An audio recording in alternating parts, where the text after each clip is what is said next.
श्री महालसा प्रार्थना सूत्रम ब्रह्मरुद्रेन्द्रचन्द्रादि गीर्वाण गणवन्दिते ज्ञानाभयप्रदानेन पाहि सर्वान् महालसे मार्धोलधर्मक्षेत्रस्य सालिग्रामशिलास्थिते ज्ञानाभयप्रदानेन पाहि सर्वान् महालसे कोटिसूर्यप्रतीकाशे विष्णुमाये सुधाप्रदे ज्ञानाभयप्रदानेन पाहि सर्वान् महालसे मन्दस्मिते सचनिके मोहिनी परमेश्वरी ज्ञानाभयप्रदानेन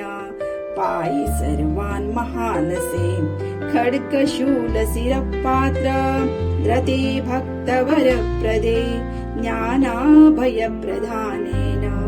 पाहि सर्वान् महालसे सौन्दर्यनिलये देवी कन्यारूपधुरन्दरे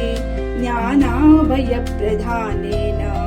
पाहि सर्वान् महालसे गन्धकुङ्कुमपुष्पादि मङ्गलद्रव्यपूजिते ज्ञानाभयप्रदानेन पाहि सर्वान् महालसे शरणागतभक्तानां दुःखक्लेशविधारिके ज्ञानाभयप्रदानेन पाहि सर्वान् महालसे सर्वसम्पत्प्रदे माता सर्वसौभाग्यदायिनी ज्ञानाभयप्रदानेन पाहि सर्वान् महालसे भूतप्रेतपिशाचादि रोगबाधविधारिके ज्ञानाभयप्रदानेन पाहि सर्वान् महालसे अप्रमेय गुणाकारे सर्वकरे मलापहे ज्ञानाभयप्रदानेन पाहि सर्वान् महालसे निराकारे च साकारे